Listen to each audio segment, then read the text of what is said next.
Les députés de La République En Marche, LREM, sont 312 sur 577 à l'Assemblée nationale.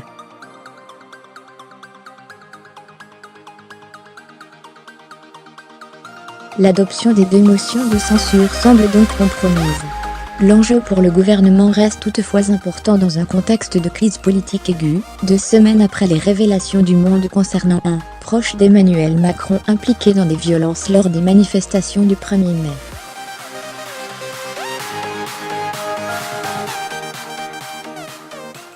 Édouard Philippe devra s'expliquer à nouveau sur le comportement d'Alexandre Benalla, mis en examen depuis, et sur la réaction de l'Élysée et l'intérieur.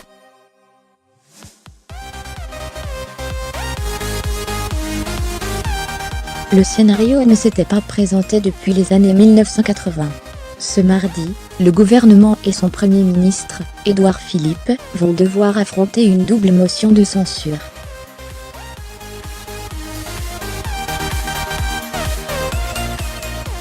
Déposée simultanément par les députés Les Républicains, LR, et par une alliance de députés de gauche, LFI, PCF, PS. Ces deux motions interviennent 2 semaines après les révélations du Monde, le 18 juillet dernier.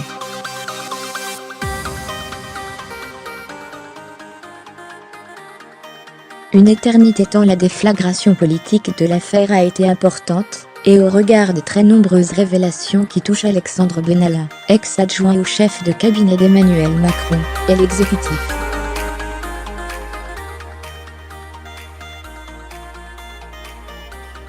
En 10 jours, plusieurs enquêtes ont été ouvertes par le parquet de Paris, notamment pour violence par personne chargée d'une mission de service public et usurpation de fonction ou recel de détournement d'images issues d'un système de vidéoprotection, et recel de violation du secret professionnel. Et 5 personnes ont été mises en examen, dont Alexandre Benalla, et son acolyte ex-salarié de La République En Marche, Vincent Kras.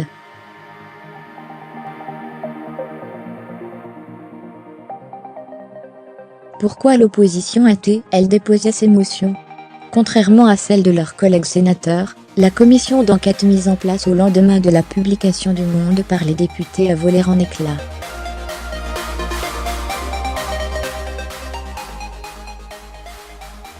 Présidée par l'élu LREM, Yael Braun-Pivet, la commission n'a pas été en mesure de se mettre d'accord sur les auditions à mener.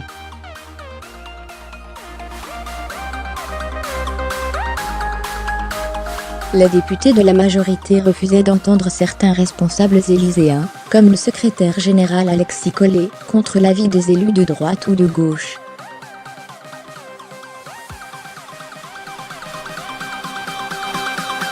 Un désaccord qui se traduit, jeudi dernier, par le retrait tonitruant du corapporteur de la commission, Guillaume Larrivé, LR.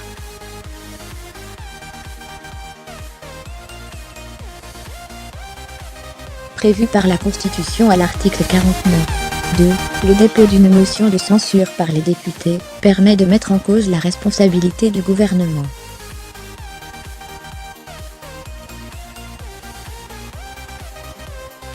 Concrètement, l'opposition estime que ni les ministres, ni l'Élysée n'ont apporté de réponse suffisante à leurs interrogations.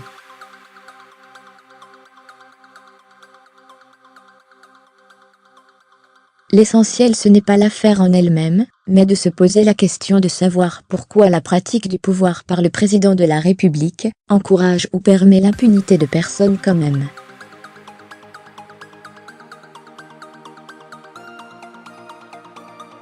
Benalla, a plaidé André Chassaigne, PCF, rapporte l'AFP. C'est la dernière fois que nous pouvons, avant les vacances, alerter l'opinion publique sur la gravité de ce qui se passe, estimé pour sa part le premier secrétaire du PS, Olivier Faure.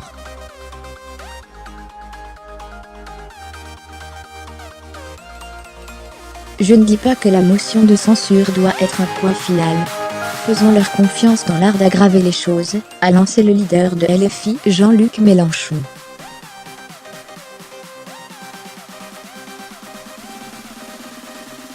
Peuvent-elles aboutir au renversement du gouvernement? C'est peu probable, voire impossible.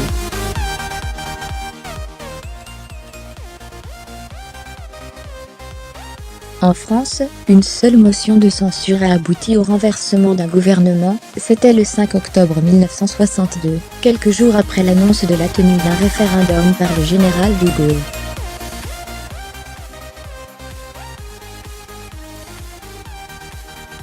L'équation semble cette fois bien compliquée. Pour envisager le renversement du gouvernement d'Édouard Philippe, il faut qu'une des deux motions recueille moins de 189 voix sur 577 députés.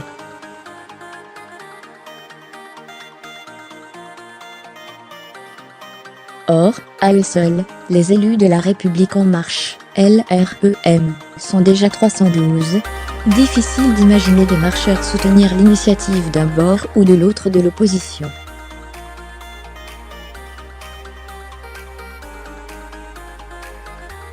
On sait également que les socialistes ne voteront pas la motion déposée par les Républicains, contrairement aux Insoumis et aux rares députés du Rassemblement Bleu National de Marine Le Pen.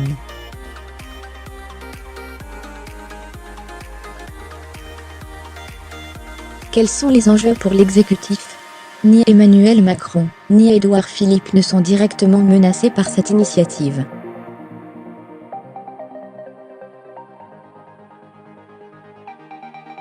Mais le chef du gouvernement reste en première ligne des vives critiques des parlementaires.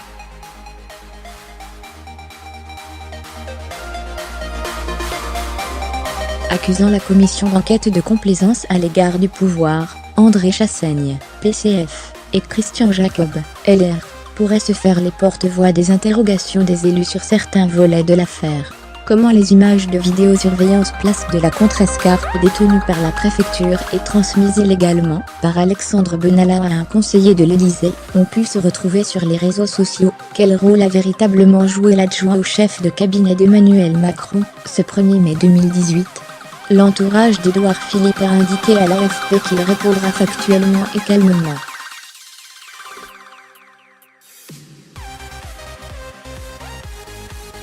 Il ne devrait pas dévier de la ligne adoptée il y a une semaine. L'affaire est le résultat d'une dérive individuelle, et non pas une affaire d'État, martèle ainsi l'exécutif.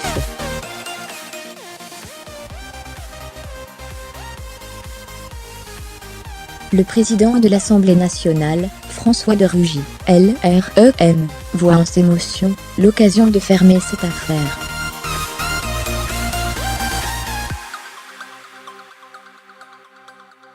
Pas sûr que le temps judiciaire, bien plus long que le temps politique, lui donne raison.